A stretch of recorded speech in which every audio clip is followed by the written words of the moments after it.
Hello guys, এটা হচ্ছে রামকৃষ্ণ মহাবিদ্যালয়।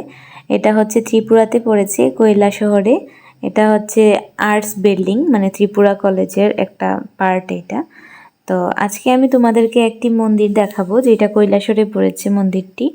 আর এটা একটু ছোট একটা মন্দির, কিন্তু অনেক সুন্দর। এটার গেটের কারুকার্যগুলো অনেক সুন্দর। এই মন্দিরটির নাম হচ্ছে শ্রী শ্রী চৈতন্য নিত্যানন্দ মহাপ্রভু আখড়া। এই মন্দিরটার গেটটা এতটাই সুন্দর, মানে তোমরা আসলে গেটে ছবি না তুলে তোমরা পারবে না, মানে এতটাই সুন্দর লাগছে গেটটা। গেটের ভিতর সাইডটা যেই রকম, বাইরের সাইডটাও ঠিক সেই রকমই, মানে ডিজাইনটা আলাদা, কিন্তু এই ছবিগুলো আলাদা, কিন্তু ডিজাইনের প্যাটার্নটা সেম। তো খুবই সুন্দর, যেরকম বাইরের সাইডে মূর্তি দিয়ে সাজানো উপরের সাইডটা গেটের, ঠিক ভিতর সাইডেও সেম রাধা কৃষ্ণের মূর্তি উপরে দিয়ে, নিচের দিকে অন্যান্য ঠাকুরের ছবি দিয়ে অনেক সুন্দর করে সাজানো। ঠিক ডান পাশে একটা গাছ আছে, ওই গাছটা অনেক সুন্দর আর কি, রাউন্ড শেপ দেয়া নিচে, আর উপরে গাছটাও খুবই সুন্দর।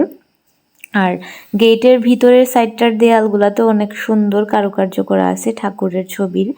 তো তোমরা আসলেই দেখতে পারবে আর কি। আর এখানে হচ্ছে বিষ্ণু মন্দিরটা ছোট করে এখানে সাজানো আছে আর কি।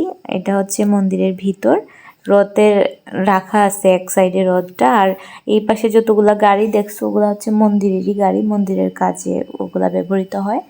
আর এখানে তো যে হলুদ কালার পোর্শনটা, এখানে কীর্তনের জায়গা। আর এখানে যেটা আমি দেখলাম, এই মন্দিরের ভিতরের যে মানে কুরসিটা, এটা অনেক সুন্দর, মানে আমার খুবই ভালো লেগেছে। এটা ফোনে হয়তো ছোট দেখা যাচ্ছে, কিন্তু এটা আসলে বাস্তবে অনেক বড় একটি ঠাকুরের কুরসি। আর এত সুন্দর করে সাজানো কুরসিটা, আর সেখানে অনেক ঠাকুরের, কৃষ্ণের অনেক মূর্তি আছে, অনেক সুন্দর করে সাজানো। আমার বিশেষ করে কুরসিটা বেশি ভালো লাগছে, ওইটা অনেক সুন্দর ছিল। যেটা আমরা মানে কি বলে, সব থেকে মেইন যেটা আমাদের ধর্মীয় স্থান ঠাকুরের ঘরটা, এখানের কুরসিটা আমার খুব ভালো লেগেছে। আর এটা হচ্ছে, আমি আবারও গেটের ছবি দেখালাম, কারণ গেটটা আমার খুব ভালো লেগেছে। তো মন্দির থেকে ঘোরা শেষে আমরা চলে গেছিলাম কৈলাসহরের শ্রীরামপুর ব্রিজে। ব্রিজটা অনেক সুন্দর, বিকেলবেলা এখানে হাঁটতে পারলে মনে হবে ওয়াও, একটা খুব ভালো একটা ওয়েদার ওখানটায় পাওয়া যায়। টিক নদীর উপরেই এই ব্রিজটা পড়েছে, সম্ভবত এটা হচ্ছে মনু নদী। আমি যদিও শিওর না, কিন্তু আমার কাছে মনে হচ্ছে এটা মনু নদী। যাই হোক, এই ব্রিজটা অনেক সুন্দর ছিল।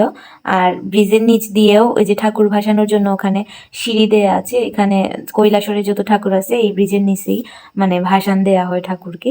আর ওপাশের ভিডিও আমি আর করিনি। শেষে আমার কিছু ছবি দিয়ে দিলাম। আমি আমার মেজো মামির সাথে ঘুরতে গিয়েছিলাম, তো লাস্টে মামির সাথে একটা ছবি দিয়ে দিলাম। আজকের মতো এইটুকুই, টাটা।